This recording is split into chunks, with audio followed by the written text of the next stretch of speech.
que a paz de Jesus seja com você, amém?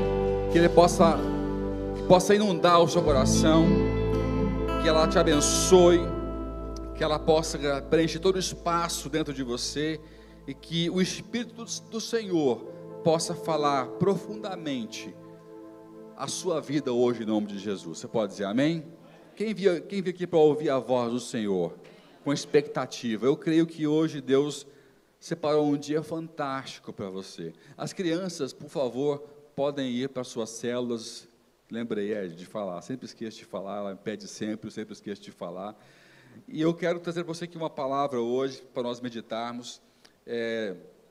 Eu vou hoje ministrar uma palavra agora pela manhã, uma outra à noite. Se eu não conseguir terminar agora pela manhã a palavra, geralmente eu tenho dificuldade de terminar a ministração, tenho sempre a segunda parte, eu vou concluir à noite. Se eu terminar, eu vou trazer uma outra ministração na parte da noite, né, no culto de celebração, ok? Então eu quero que você tenha muita atenção, que eu quero que você reflita comigo hoje. É uma palavra que talvez você não vai dar muito aleluia, glória a Deus, que é uma palavra de reflexão, que vai nos fazer pensar bastante, mas eu creio que vai ajudar muita gente a crescer e a refletir em alguns pontos, né? Eu chamei a palavra, eu dei ela um título meio esquisito, que chama o seguinte: quem você pensa que é? Fala para o teu irmão assim: quem você pensa que é? Não sei se você já reparou, se já usou, essa frase, geralmente nasce em conflitos, em discussões. Quem você pensa que você é? É a primeira reação que nós temos quando nós somos confrontados ou nós estamos no meio de algum problema e somos constrangidos com alguma coisa. Nós queremos responder de alguma maneira quem nos está agredindo, ou quem me fez sentir agredido, que às vezes nem foi a intenção, mas me fez sentir agredido. Eu respondo: quem você pensa que você é? Ou então eu falo assim: você sabe com quem você está falando? Quem já ouviu essa frase também? Você sabe, como se você fosse o rei, né? O rei da Islândia. Você sabe com quem você está falando? Nós sempre temos essas defesas.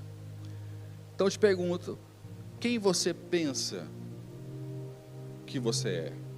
Né? Então esse é o título da frase. A gente já começa aqui porque a gente às vezes, mesmo quando a gente não fala, a gente pensa. A gente julga o outro. Porque é uma pergunta que tende a diminuir o outro. Sim ou não? Você quer diminuir o outro quando você pergunta isso. Quem você pensa que você é? Você quer diminuir. Não, você é menor do que eu. Espera aí. Você não pode passar essa linha porque você é menor do que eu. Alto lá. Então eu quero te falar o seguinte, para a gente começar aqui o assunto, não importa muito quem você pensa quem você é. Importa quem Deus diz quem você é. Você pode dizer amém mais forte? O que importa é quem Deus diz que você é. O que importa é como é que Deus vê você. Isso que realmente importa. Essas defesas e frases feitas que a gente constrói para sobreviver neste mundo não tem grande relevância. Você pode ter lá fora, você pode ter se safado ou ter resolvido alguns problemas aparentemente na vida com respostas assim, ou perguntas retóricas, agressivas, que te livrou de algum problema. Mas no mundo espiritual isso não mudou nada, pelo contrário, isso piorou a sua situação, porque mudou a forma como o céu te vê, ou agravou um pouquinho mais a forma como Deus tem observado a sua vida, a sua história, né? Então, tem também uma outra expressão. Hoje em dia não se fala muito isso, né? Falava-se muito, né, assim, falava assim antigamente, que vai parecer que eu sou velho, né? Mas falava: vai procurar sua turma. Quem conhece essa frase assim? vai procurar a sua turma, né? Quem você pensa que você é? Vai procurar a sua turma. Tipo assim, você não faz parte do meu tipo de gente. E de fato eu descobri que na Bíblia existe esse negócio de procurar a sua turma. Porque se você for ver lá em João 10, Jesus fala que tem um tipo de turma. Está desculpado, você está faltando o que com isso aqui? Em João 10, 27, existe ali um diálogo bastante aceso. Ele começa a explicar para os apóstolos sobre quem são as ovelhas, ele é a porta das ovelhas. Ele fala em parábola, eles não entendem, ele começa a explicar. Há ali alguns fariseus do lado e começam a contestá-lo, querem apedrejá-lo, e ali fica acesa a conversa. E ali, lá embaixo, no 27, ele pega e fala o seguinte: as minhas ovelhas ouvem a minha voz, e eu as conheço, e elas me seguem. E ele continua dizendo: vocês não creem, porque vocês não são as minhas ovelhas, vocês não são do meu aprisco. Então, ele fala, existem duas turmas: aquelas que são minhas, que facilmente vão identificar a minha voz, mas tem aquelas que não adianta, eles estão comprometidos em me negar, eles têm um compromisso interno de me rejeitar. Não existe milagre poderoso, maravilha forte o suficiente, capaz de fazê-lo se render. Porque ele perguntou, eu não posso ler o texto, eu tenho muito o que falar aqui. Quando eles pegaram em pedras, ele perguntou: por qual das boas obras que eu fiz que vocês vão me apedrejar? Aí eles falam: não foi por boa obra nenhuma, mas porque você está falando, você se faz Deus. Era como eles acusavam Jesus.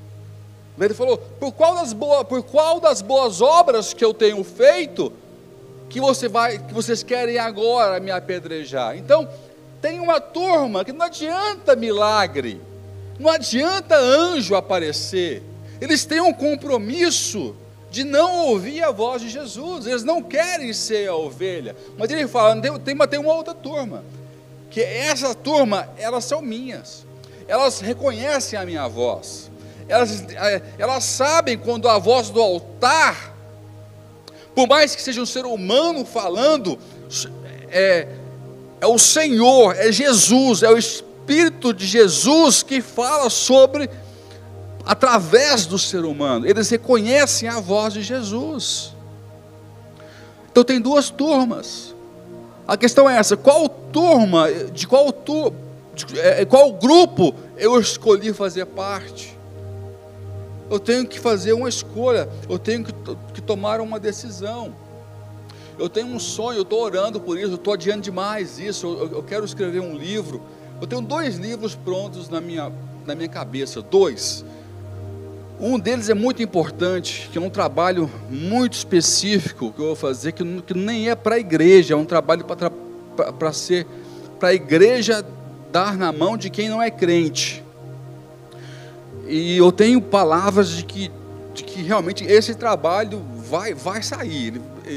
E eu vou precisar de pessoas, acadêmicos na área da psiquiatria, da filosofia, das ciências políticas, me ajudando, professores mesmo. Por quê? Porque eu quero mostrar nesse material que pode-se contestar tudo, mas não se pode contestar Jesus. Você pode apenas fazer uma escolha: ou você aceita que Ele é Deus, ou você o rotula como lunático e maluco. Mas historicamente, do ponto de vista arqueológico, ele é inegável. E os fatos estão documentados, estão registrados para quem quiser procurar e encontrar. Então, é o homem mais influente da face da terra, mais pesquisado até hoje no Google, ok? E que nós temos que decidir se eu quero aprender com ele ou se eu quero rejeitá-lo. não tem jeito. E as pessoas escolheram rejeitar, não é? Então, não tem terceira opção, ou nós somos de Jesus, ou nós não somos de Jesus. Não tem um mais ou menos. Então, quem você pensa que é? Não é essa a pergunta. Quem Deus diz que você é? Você é aquela pessoa que facilmente identifica a voz de Jesus, ou aquela pessoa que tem um compromisso de sempre procurar um argumento para explicar que aquele milagre não foi de Deus, que aquilo é não sei o quê? Outro dia eu vi um médico, neurologista, se eu não me engano, falando algo fantástico, falando que a ciência, ela não questiona o poder da oração, não questiona. Quem já viu esse vídeo rolando aí? Poucas pessoas. Nossa, é fantástico, eu penso que eu não tenho tempo de passar aqui. Não questiona. Todos os estudos que fizeram sobre a oração faziam para descredibilizar a oração. Eu estou vendo que eu não vou acabar a palavra de hoje. Faziam para descredibilizar a oração, para provar que ela não funcionava. A questão deles não era se funcionava ou não, era por que funcionava. Se era porque estimulava o lóbulo frontal do cérebro, se era o tal do efeito placebo, a pessoa pensava que ia dar certo e dava certo, se era o tal do The Secret, que era atrair o positivismo. Então, todos os estudos que faziam não era para questionar por que não dava certo, era para dizer por que dá certo, por que alguém ora e alguém melhora. Eles queriam achar uma desculpa, uma explicação para justificar o efeito da oração no ser humano. O que eles não esperavam era que uma oração de um terceiro fosse fazer efeito na pessoa que estava recebendo a oração. E fizeram uma experiência com 1000 pessoas em coma induzido, que nem sabiam que estavam vivas ou mortas. 1000 pessoas em comas, em coma, e a melhora do grupo que tinha pessoas orando por elas, era muito mais significativa do que as que não tinham ninguém orando por elas. E aí, vai falar o que agora a ciência?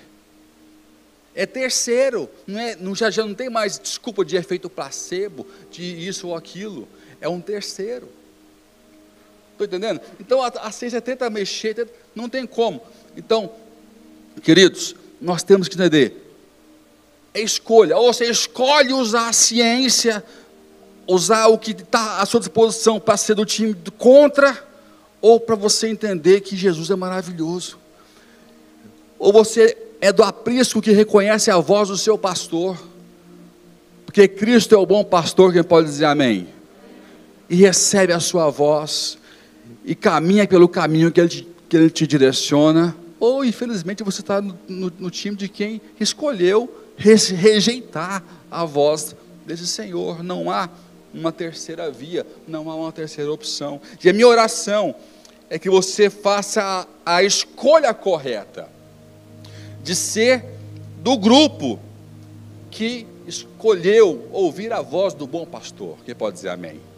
O pastor que te ama, o pastor que morreu, que deu a vida. Ele fala, eu dou a vida pelas minhas ovelhas. Está no mesmo João 10, depois você lê. Eu dou a vida pelas minhas ovelhas, porque eu sou o bom pastor. Que amor é esse, queridos?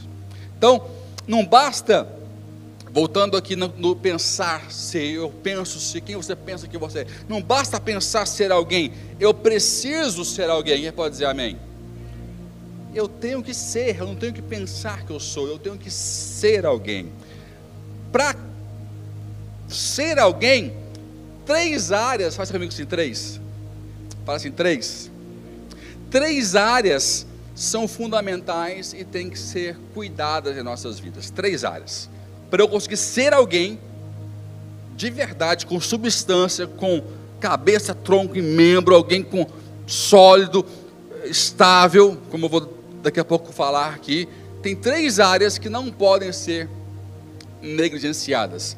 Tem um versículo que Cristo fala sobre que nós temos que construir a casa, o que? Sobre a rocha. Se eu tenho que construir a casa sobre a rocha, a casa é quem? Fala assim, sou eu. Então, se eu tenho que construir a casa sobre a rocha, a casa sou eu. Quem aqui já morou em casa isolada? Teve casa assim, viveu em casa, né? Viver em casa é fácil? É gostoso viver em casa, mas tem 3 coisas que você tem que cuidar bem da sua casa. A parte de fora, certo? Fora. A parte de dentro, sim ou não? E o quê? Ao redor da casa. Vive numa casa maravilhosa e não cuida dentro, não cuida fora e não cuida ao redor, para ver uma coisa. Se essa casa vai continuar sendo uma casa agradável para você viver ou para alguém te visitar. Então, não basta eu ser uma casa plantada na rocha, eu estou na rocha, ok, o vendaval bate e eu não vou ruir, ótimo, mas eu não cuido de fora, eu não cuido de dentro e eu não cuido ao redor. A minha vida, eu estou na rocha que é Cristo, mas a minha vida não está legal, não tenho prazer onde eu vivo. As pessoas me visitam e não sentem prazer de estar onde eu estou. Estão me entendendo? Estão começando a chegar no meu raciocínio? Então fala comigo assim, para fora, fala para dentro, fala assim, a minha volta. Fala assim, para fora, para dentro, a minha volta. 3 áreas que nós não podemos negligenciar na vida espiritual. Para fora, para dentro e a minha volta. Nós vivemos soltos ao acaso. Eu conhecia Jesus, então eu não preciso mais aparar o jardim. Não tenho mais que pintar a fachada. Não tenho mais que limpar a casa do lado de dentro. Opa, espera aí. Tem que ter manutenção. Tem que continuar a desenvolver a sua vida. Quem pode dizer amém? Então são 3 áreas que nós não podemos negligenciar. Fala assim comigo, para fora, para dentro e a minha volta. Então eu quero usar Davi como exemplo, porque Davi, ele saiu de uma posição de baixo, não é? De pastor, para glória, para rei. Ele foi para a lama, quando pecou, adultério e assassinato. O povo esquece do assassinato, que ele mandou matar o irmão lá, né, o chefe da guerra, o cara bom. Adultério e assassinato, não é? Foi para a lama. Depois ele conseguiu voltar para a paz. Trabalho fácil? Não, trabalho difícil, porque tá embaixo e subir já é difícil. Depois descer e subir de novo é mais difícil ainda. E descer na vida espiritual e voltar a subir na espiritual é mais difícil ainda. E Davi é um exemplo. Graças a Deus que ele ganhou o rótulo, que é o homem segundo o quê? O coração de Deus. Por isso, pelo tanto de erro que ele cometeu, mas ele nunca deixou de buscar a presença de Deus, o conserto, de voltar para onde ele tinha começado. Então nós temos muitos segredos, porque ele nunca, quando ele viu que deixou de cuidar de uma área, de fora, ou dentro, ou ao redor, ele voltava a zelar dessa área, ele voltava a trabalhar naquele lugar, até que tudo se recompunha, até que tudo voltava a estar no seu equilíbrio e na sua plenitude. Você pode dizer amém? Então, no Salmo 51, nós vemos um salmo de contrição, um salmo triste, um salmo de choro, um salmo de dor, um salmo que ele escreveu depois da situação dele com Betseba,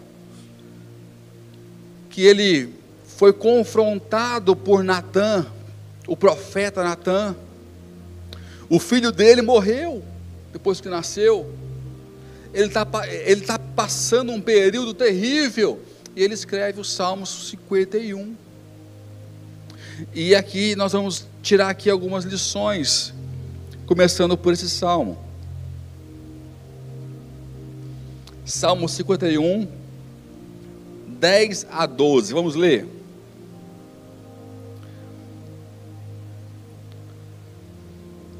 Eu acordei hoje com esse versículo na minha cabeça. Cria em mim, ó Deus, um coração puro, e renova dentro de mim um espírito inabalável. Algumas versões falam estável, que não é muito diferente de inabalável. Não me repulses da tua presença, nem me retires do teu Santo Espírito. Restitui-me a alegria da tua salvação e sustenta-me com espírito voluntário. Do 10 ao 12, define muito bem a tristeza, define muito bem aquilo que faltava, ou que ele sentia que faltava nele, naquele momento de tristeza, de agonia, de choro que ele estava vivendo. Então, quais são os princípios que Davi está aplicando nesse salmo para a reconstrução da sua vida? Primeiro, ele está olhando para fora, porque ele está falando o quê? Ele está criando um relacionamento com Deus. Tem como você se dar com alguém ou se relacionar com alguém sem conversar? Tem jeito? O próprio orar revela a fé. Se você ora e não tem fé, você é um doido. Você está orando para quem? Falando com quem? Falando sozinho? Então, quando eu oro, eu estou externando, olhando para fora. Eu estou desenvolvendo um relacionamento com Deus. Cria em mim. Quem que pode criar algo nele? Só o Senhor. Ele pode dizer amém. Ele está desenvolvendo algo, ele está tentando reconectar com Deus algo que ele perdeu. Deus, cria em mim. Deus, ouve. Deus, vamos voltar a conversar. Vamos renegociar. Deus, eu estou sofrendo, eu quero estar com você, eu quero conversar com você, eu quero voltar a ouvir sua voz, eu quero voltar a andar com você, me perdoa. Sabe quando você pisa na bola com um amigo, com a namorada, com a esposa, com o esposo, você precisa consertar para voltar àquela harmonia? Você tem que sair para fora, sair da caixa, para voltar a desenvolver o relacionamento. Então, a oração está aqui implícito. Faça comigo. Para fora, quer dizer desenvolvimento espiritual. Queridos, se nós somos seres espirituais, como viveremos se apenas nos desenvolvermos a nível natural? Eu só vejo pessoas hoje em dia preocupadas em se desenvolver naturalmente, nas habilidades naturais, no shape, no bodybuilding, né? Muito bacana, não estou achando que, não falo que é errado não, mas nós somos seres espirituais, eu tenho que me desenvolver espiritualmente. Fala assim, para fora, Para o espiritual há algo muito maior do que você pensa. Está na Bíblia. Nossa luta não é contra carne, nem sangue, mas contra todos os principados, potestades e forças do mal que estão na onde? Nas regiões celestiais, mundo espiritual. Paulo disse que eu fui arrebatado até aonde? O terceiro céu. Esse céu não é o céu visível, não é o espaço sideral, não é sair de órbita, é um céu invisível a nível natural, mas é visível a nível espiritual. Eu tenho que passar a enxergar e discernir as coisas espirituais, eu tenho que me desenvolver espiritualmente. Paulo quis definir isso. Se você abrir comigo em 1 Coríntios 2,14, ele fala o seguinte: ora, o homem natural não aceita as coisas do Espírito de Deus. Não lembra um pouquinho o que Cristo falou lá atrás? As minhas ovelhas conhecem a minha voz. Aqueles que não creem em mim, que não são as minhas ovelhas, não conhecem a minha voz. Ou seja, as minhas ovelhas, elas são espirituais. Elas não estão baseadas nas coisas da carne. Elas olham para um panorama além do óbvio. Está muito conectado com o que Cristo falou lá atrás. Ora, o homem natural não aceita as coisas do Espírito de Deus, porque para eles são loucura, e não pode entendê-las, porque elas se discernem espiritualmente. Fala assim para fora. Nós temos que nos expandir espiritualmente. Quem pode dizer amém? Não dá para você crescer no mundo espiritual sem você andar mais com Deus. Não dá para andar mais com Deus calado. Eu só ando mais com Deus conversando mais com Deus, orando. Quem pode dizer amém? Estou falando de oração. Falar com Deus é orar. Oração. Não dá para você desenvolver-se mais a nível espiritual, ir num ambiente mais profundo, sem gastar mais tempo andando com Deus e conversando mais com Ele. Quanto mais você fala com Deus, mais Deus fala com você. Quanto mais tempo você gasta com Deus, mais tempo Deus gasta com você. Eu tenho que entender isso, senão eu não vou cuidar da parte de fora da casa que Deus me deu. Vai ficar negligenciada. Quem pode dizer amém aí? Estão entendendo? Então, eu tenho que me desenvolver espiritualmente. Nós não podemos ser uma igreja que vive bebê, que vive engatinhando. Paulo se queixou disso, quando estava ensinando a igreja, dizia: eu vos dou alimento como quem dá leite para uma criança, porque vós não suportais alimento sólido. Sabe, o pastor que dá aquela picanha assadinha, aquela gordurinha assim do lado, sabe, pingando. Ah, misericórdia, né? Aquela coisa cheirosa, mas se eu der, vai dar congestão num monte de menino, vai sair passando mal, vai para o hospital direto, porque não tem estômago, não tem ácido gástrico para digestão daquele alimento. Vai dar uma picanha para uma criança de 4 meses de idade? É igualzinho. Então tem crente que essa é a comparação. O pastor quer dar um alimento espiritual, mas é igual você dar uma picanha para uma criança de 4 meses de idade.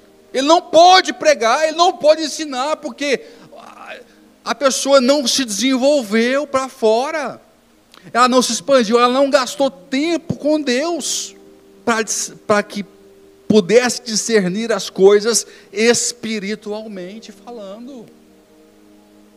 Então, se você quer entender mais coisas, se você quer ir mais além, não tem outro caminho, chama-se relacionamento com Deus, falar mais com Deus vai te deixar ouvir mais a voz de Deus, ponto final. E isso é uma coisa que não se desenvolve nos cultos de domingo de manhã e nem no domingo à noite, só se desenvolve no seu dia a dia, meu irmão. É só no seu dia a dia. Você não desenvolve relação com Deus vindo em culto. Aqui você é impulsionado, você é ativado, você é ministrado, você é acordado, despertado. Aqui você faz escolhas, toma decisões. Quem pode dizer amém? Porque há uma manifestação para um despertar. Mas você vai viver o despertar no seu dia a dia.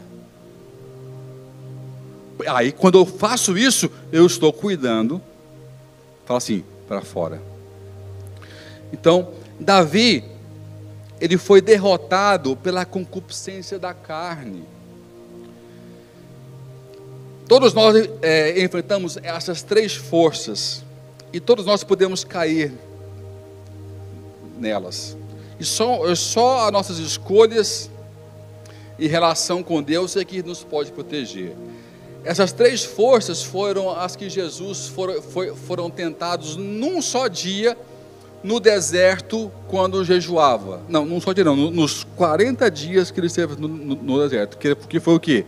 A concupiscência da carne, a concupiscência dos olhos e a soberba da vida.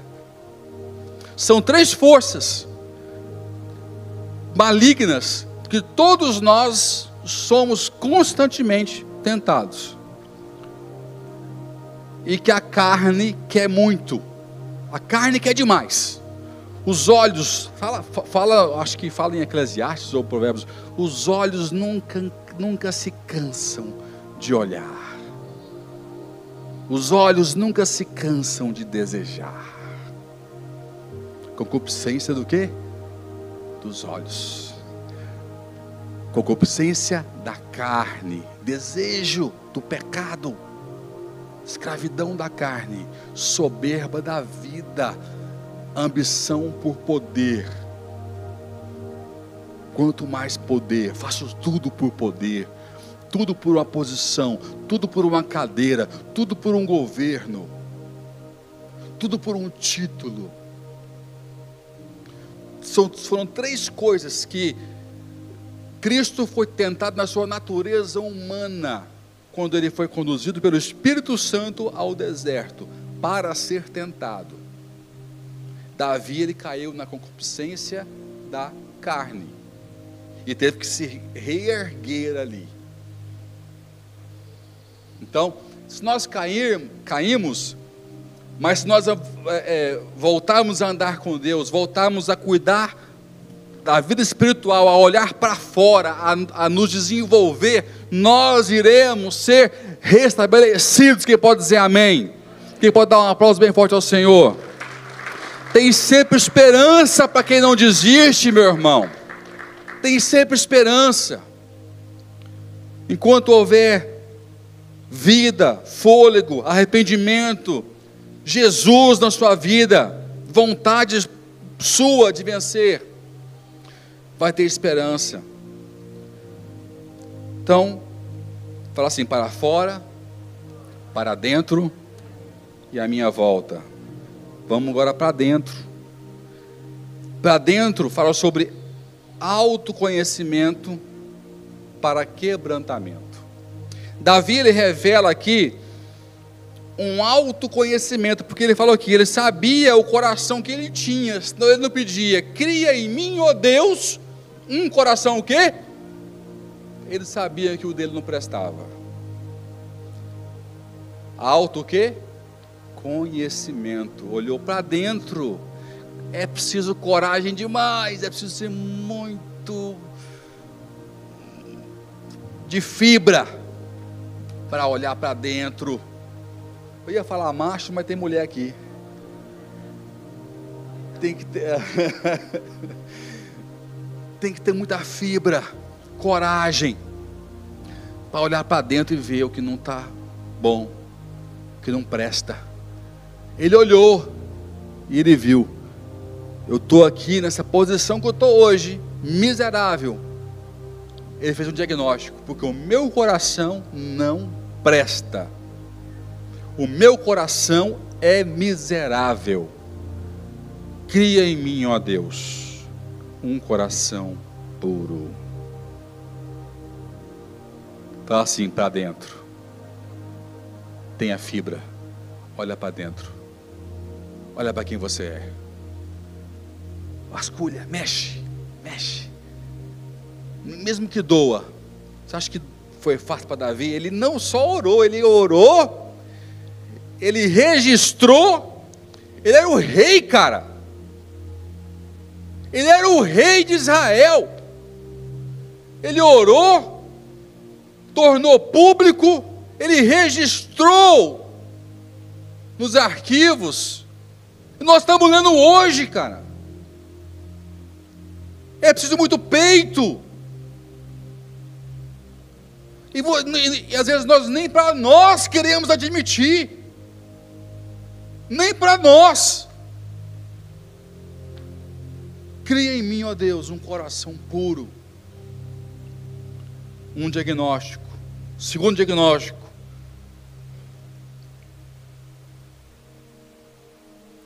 Restaura em mim um espírito o quê? Inabalável. Porque ele sabia que o estado de espírito que ele estava, se ele continuasse daquela maneira, ele estava arruinado. Ele estava liquidado dali para frente. Ele precisava alterar o seu estado de espírito. Ele não ficou esperando alguém ministrar para ele. Ele não ficou esperando o Natan voltar lá. Rapaz, Natan foi só uma vez para dizer: você foi um miserável sem vergonha. Ele não voltou lá para dizer: Deus vai te restaurar. Hoje em dia, se o pastor, rapaz, não fizer um telefonema, ele não vale nada.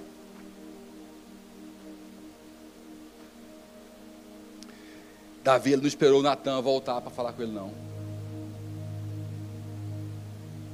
Ele sabia a fonte da cura dele. Não era Natan que era a fonte de cura dele. Era o Senhor. Era o Senhor. O mesmo Deus que revelou para Natan o que ele fez, era o Deus que estava ouvindo ele em secreto. E que se ele quisesse, podia dar para ele um coração puro e um espírito inabalável que ele estava pedindo. Quem pode dizer amém? Porque ele queria andar com Deus. Ele estava falando com Deus e buscando em Deus esse milagre. Então, não existe ser espiritual de forma genuína sem confissão e sem autoconhecimento. Eu vou repetir. Não existe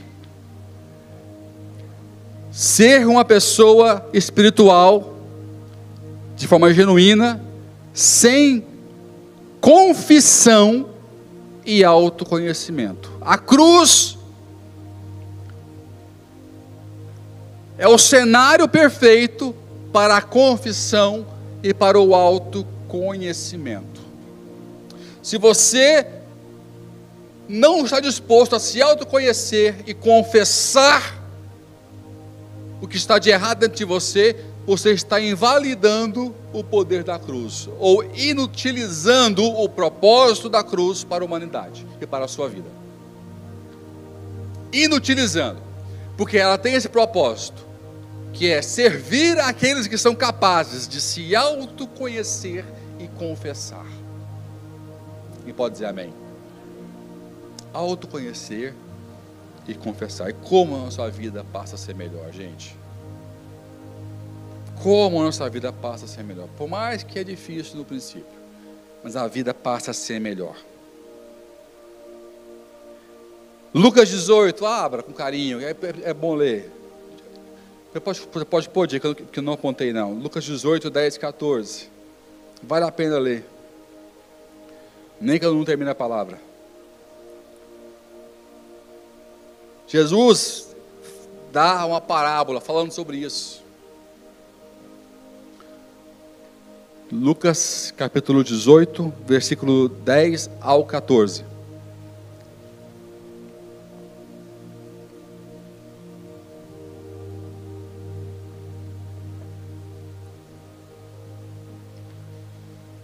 Olha só.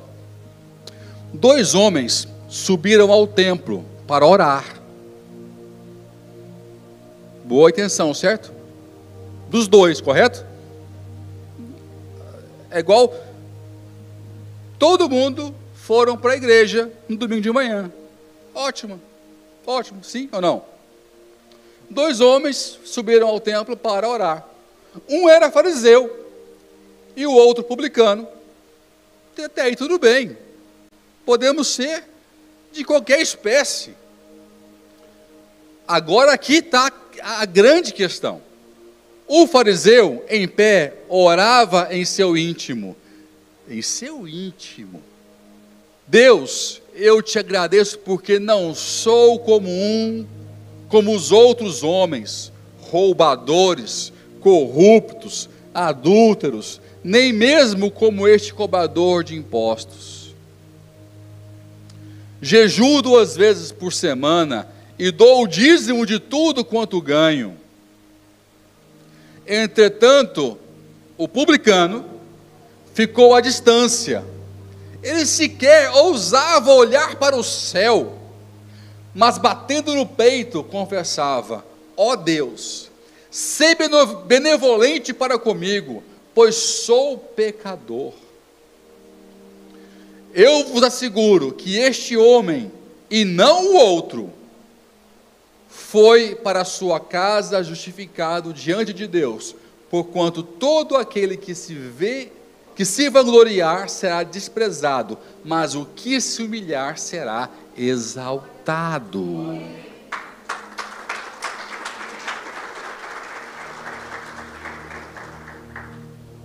Entende? Fala assim para dentro, no seu íntimo. E não é pregação minha não, eu estou lendo o que Jesus falou. Estou lendo o que Jesus falou. Eu ouvi algo que eu nunca ouvi, inédito, sobre Billy Graham ontem. Não sei se é verdade, mas mesmo que não for verdade, é bonito. Fica a lição. E falava o seguinte, que ele era o homem mais fraco, um dos homens mais fracos e mais fortes do mundo. Achei aquilo bem interessante. E perguntaram a ele uma vez a seguinte coisa: Billy Graham, se te colocarem dentro do quarto com uma mulher que não é sua esposa, você adulteraria? Ele disse: com toda certeza. Por isso que eu escolho não entrar no quarto. Entende? Por isso que ele era a pessoa mais fraca e mais forte do mundo, porque ele sabia a natureza que ele tinha, o quanto ele era vulnerável, sujeito ao erro e ao pecado.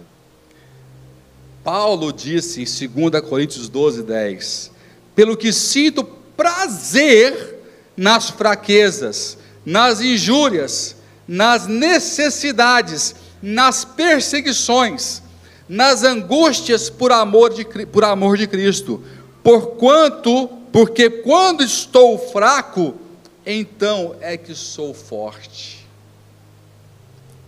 quando eu olho para dentro e passo a entender a minha natureza e o quão dependente de Deus eu sou, o quão indigno eu sou de aplausos e reconhecimentos, mais forte eu serei a cada dia, mais capaz de glorificar a Deus eu serei cada dia mais. Quanto mais eu ganhar, mais eu conquistar, mais alto eu chegar, mais eu irei glorificar, porque eu nunca vou perder o exercício de ser capaz de olhar para dentro e ver as minhas vulnerabilidades. Quem pode dizer amém? Está machucando aí ou não? Um pouquinho só? Fala assim, para dentro. Se eu quero ser forte, eu tenho que saber ser fraco. Eu tenho que olhar para dentro. Cria em mim, ó Deus, um coração puro. Restaura em mim um espírito inabalável. Dá para entender Davi. Então fala assim, para fora, para dentro, a minha volta. A minha volta por quê? Porque a minha volta determina o ambiente em que eu estou plantado. O ambiente onde eu escolhi construir a minha casa. O ambiente onde eu escolho estar.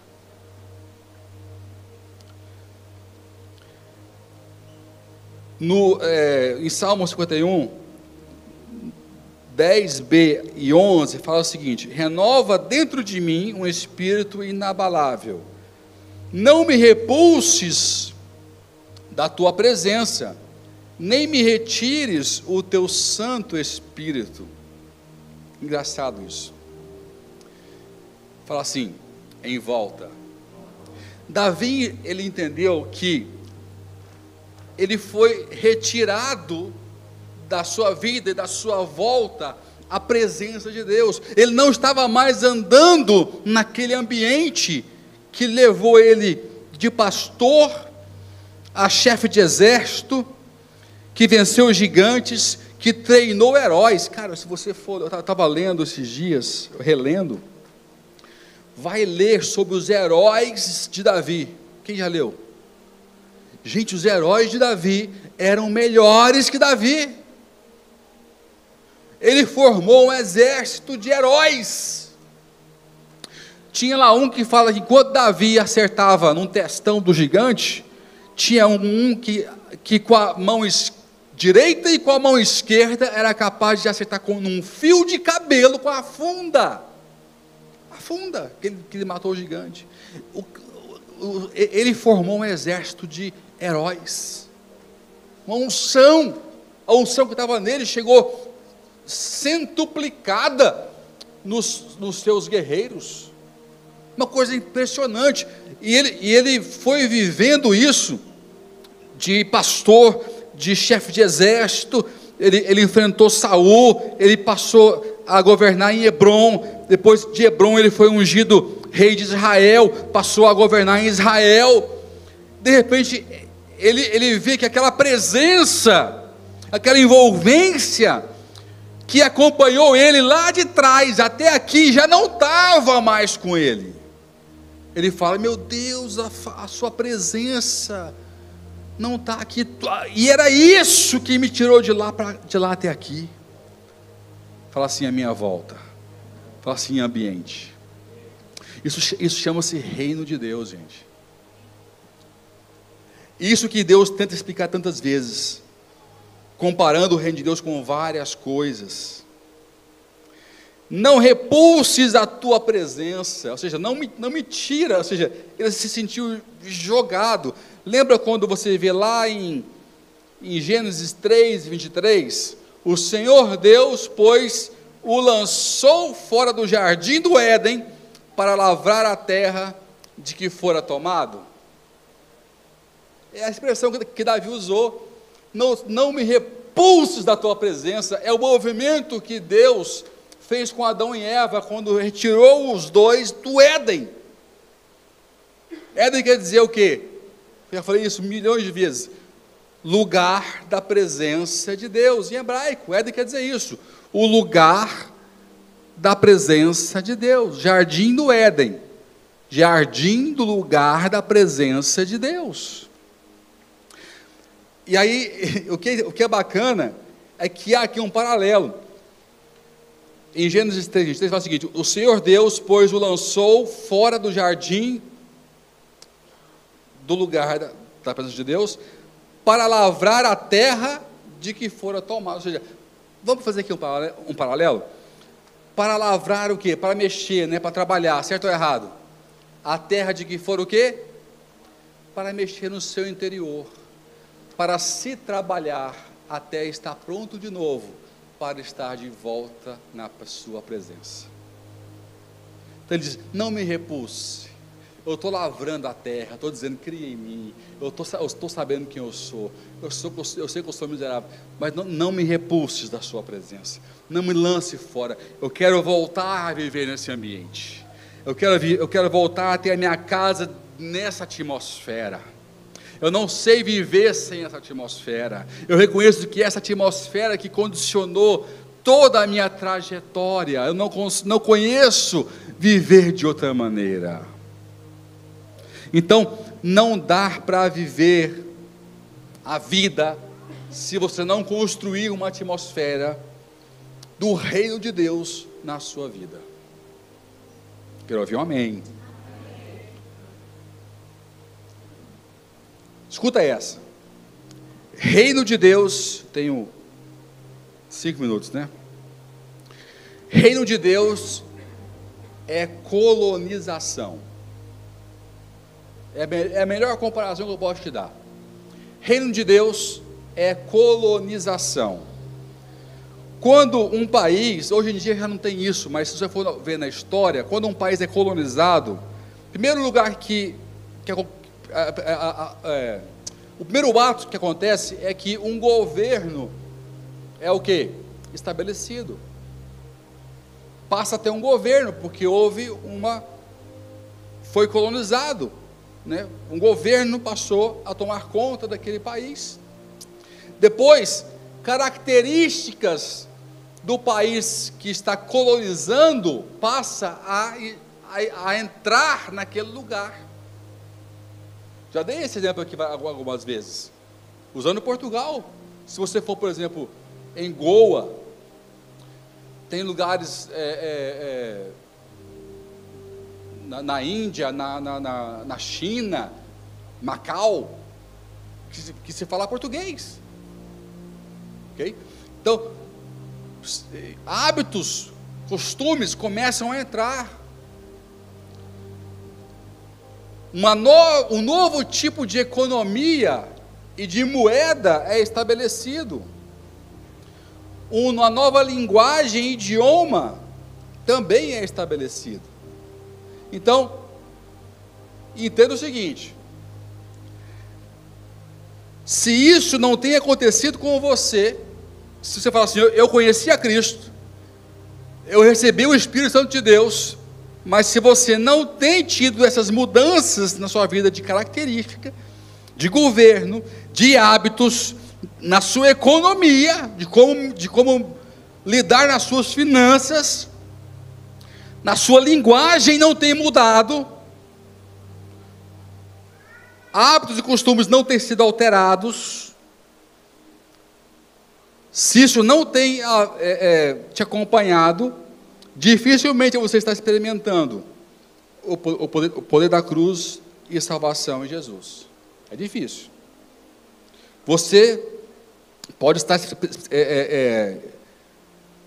tendo uma ligação com a igreja de Cristo, mas não com Cristo. Porque reino de Deus é colonização. É eu receber as características do Senhor.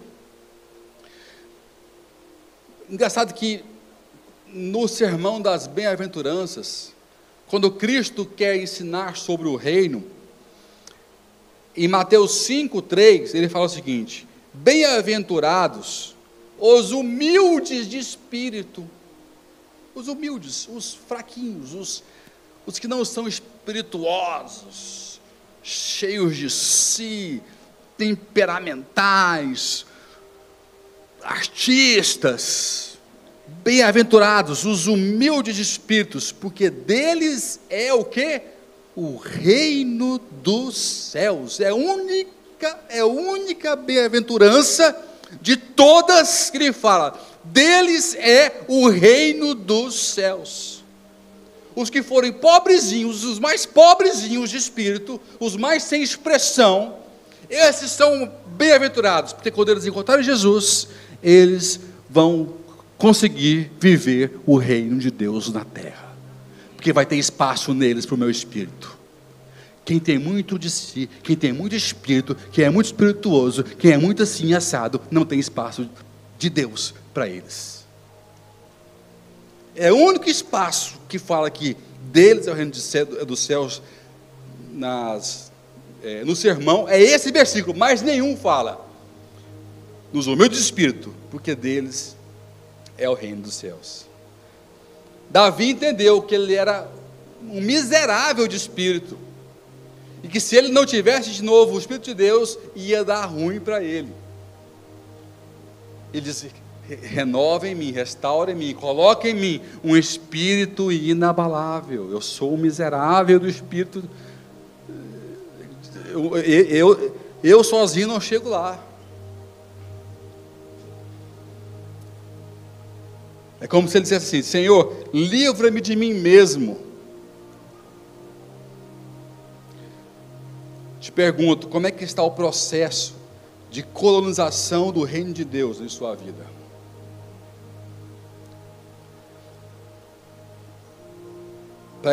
Para encerrar, eu preguei uma palavra faz pouco mais de um ano. Quem for curioso pode achar no dia 24/4/2022. Chama Resgatando a Imagem e Semelhança. Nela eu falo sobre que em Gênesis ele fala que Deus nos fez a sua imagem conforme a sua o quê? Semelhança. Imagem quer dizer tselen em hebraico, e semelhança demut, não sei se fala assim, demut. Tselen quer dizer projetar uma sombra. Imagem, um projeto. Ou seja, você é minha imagem, você é meu projeto. Eu estou sombreando você na terra. Você é a sombra da minha vontade. Imagem, ok? Imagem, sombra, meu projeto. Eu estou projetando o que eu quero na terra. Semelhança, características que só Ele possui. Não todas, mas ele falou assim: olha, você é um projeto que eu estou colocando na terra, com algumas características que só eu possuo. Entende? Para fora, em volta, para dentro. Deus me fez em massa conforme a sua imagem e a sua semelhança. Eu sou um projeto que Ele colocou na terra, com algumas das suas próprias características na terra, para não falhar, para sempre poder vencer. Então, isso eu preguei ano passado, procura, 24/4/2022, tá bom? Então, fala assim: para fora, para dentro e a minha volta.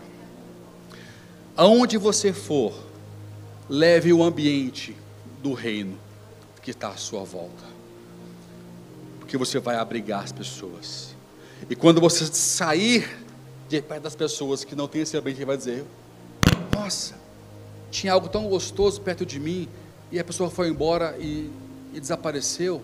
Aí ela vai vir ao seu encontro, aí você vai ensinar essa pessoa como cuidar do ambiente à sua volta, como criar esse ambiente, e se permitir ser colonizada. Porque sabe o que é gostoso entre o reino de Deus e os outros tipos de colonizações? é que o reino de Deus é uma colonização voluntária. Se você ler lá, você me dá mais um minuto? Amém ou não? Vai lá em Salmo 51 de novo. 51. Deixa eu abrir aqui que não estava programado isso aqui não.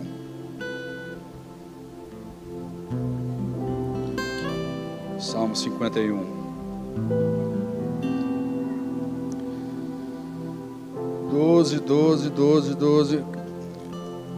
12. Restitui-me a alegria da tua salvação, sustém-me com um espírito voluntário. Sabe o que é bacana? É que quando eu sou colonizado pelo reino, é porque eu tenho em mim um espírito voluntário, que eu me entreguei. Eu não fui oprimido por nenhum país. Eu não fui tomado à espada, nem fui tomado por derramamento, porque sangue foi derramado, sabe?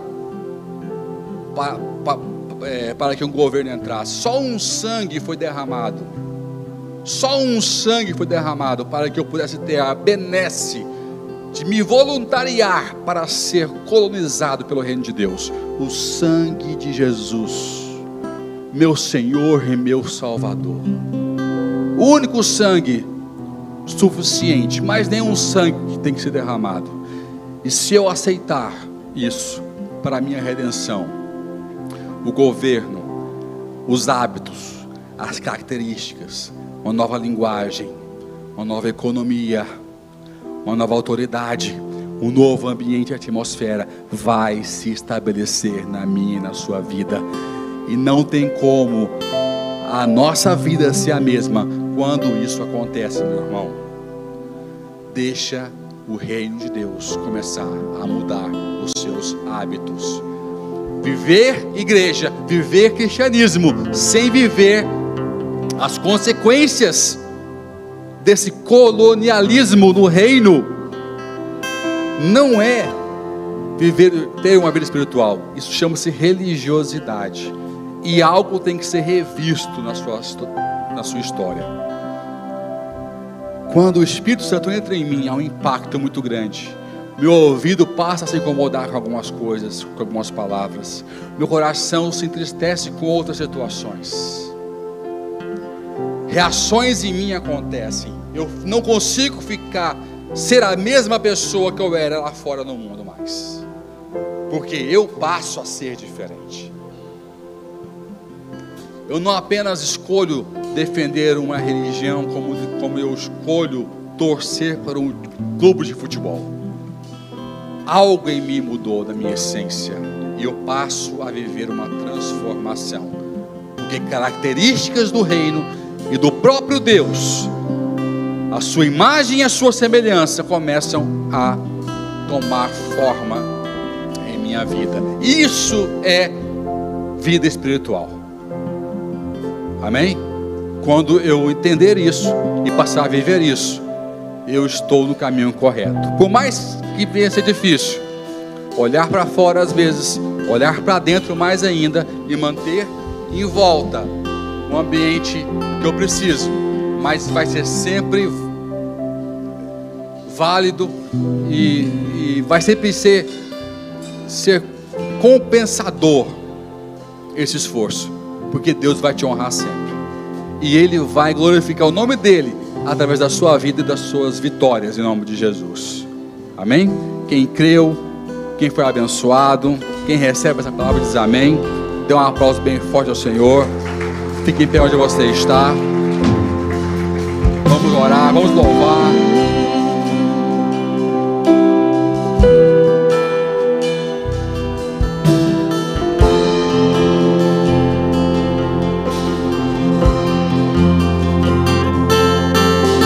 Adore ao Senhor. Tens liberdade aqui, Espírito de Deus, Espírito de Deus. Tens liberdade aqui, Espírito Santo, Espírito Santo. Tens liberdade aqui, Espírito de Deus. Espírito de Deus, tens liberdade aqui.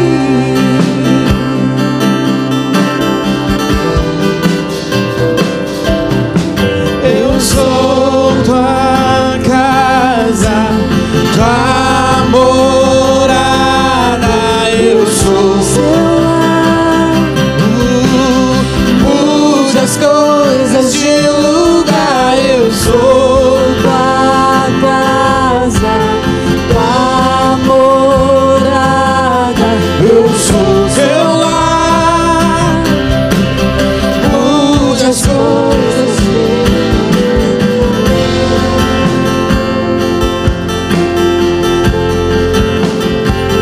de lugar, Senhor. Tens liberdade aqui, Espírito de Deus, Espírito de Deus.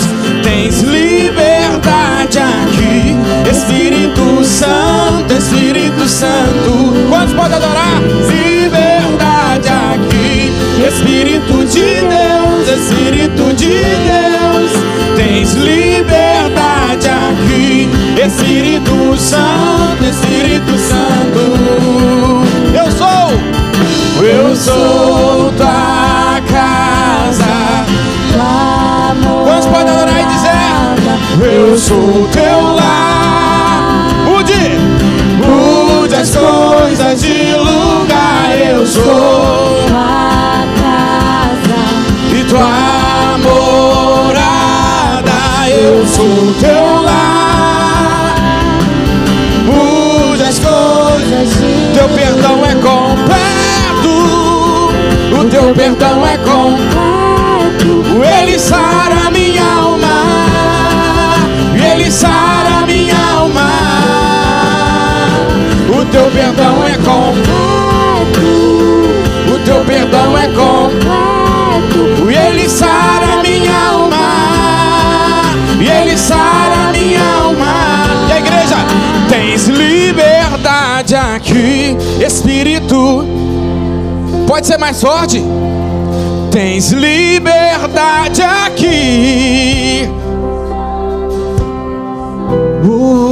Tens liberdade aqui, Espírito de Deus, Espírito de Deus. Tens liberdade aqui, Espírito Santo, Espírito Santo.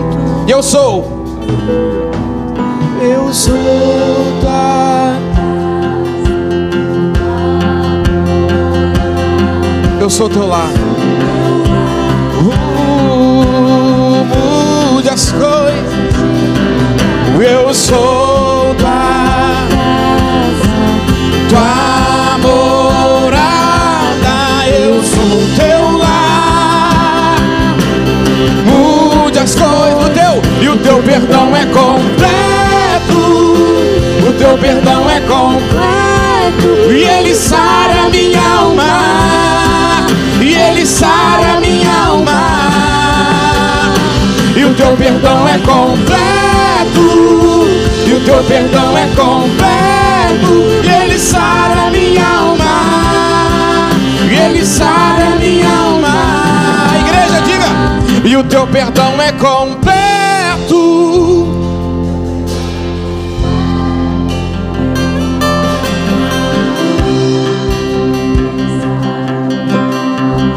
E o teu perdão.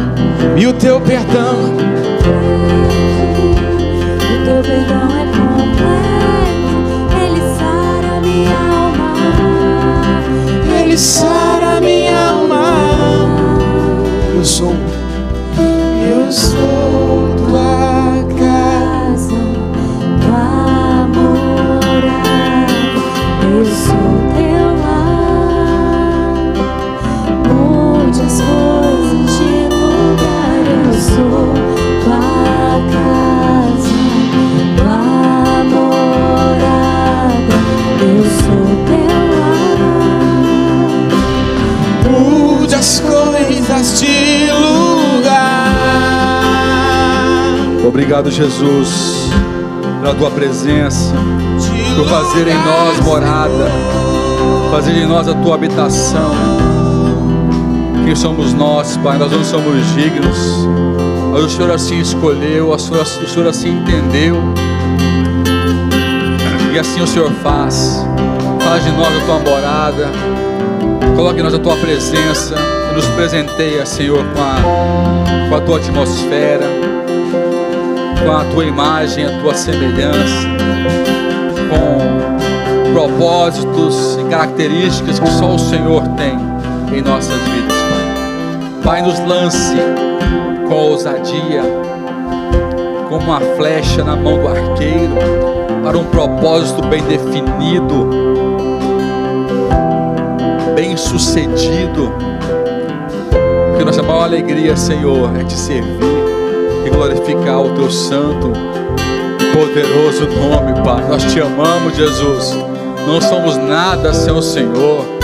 Nós só respiramos porque o Senhor é nosso fôlego de vida, e o Senhor soprou em nós o fôlego de vida, e assim tem sustentado até hoje. Obrigado, Pai, porque não só o fôlego de hoje está em nós, mas o fôlego eterno nos foi concedido, e nós te glorificamos por isso, que nos deu Jesus Cristo para nos salvar. Louvado seja o teu nome, Senhor, hoje e para sempre. Ora-se comigo. Cria em mim, ó Deus, um coração puro, e renova dentro de mim um espírito inabalável. Senhor Jesus, eu entrego a minha vida a Ti como único e suficiente Salvador. Perdoa os meus pecados, escreve o meu nome no livro da vida, me lance para o teu propósito, para um novo tempo e uma nova história, que glorifique o teu nome, em nome de Jesus, amém. Se você orou assim hoje pela primeira vez, e essa palavra de hoje tocou seu coração, e você quer entregar a sua vida para Jesus como Senhor Salvador, no final do culto eu quero fazer uma oração especial por você. Me procure aqui à frente, chame quem te convidou, vem aqui comigo. Eu quero orar por você, selando isso na sua vida, essa entrega sua para um novo tempo, para um novo momento com Cristo Jesus, amém? Eu quero abençoar você, igreja, todos vocês que estão aqui. Eu creio que Deus hoje falou a nós profundamente. Quem pode dizer amém?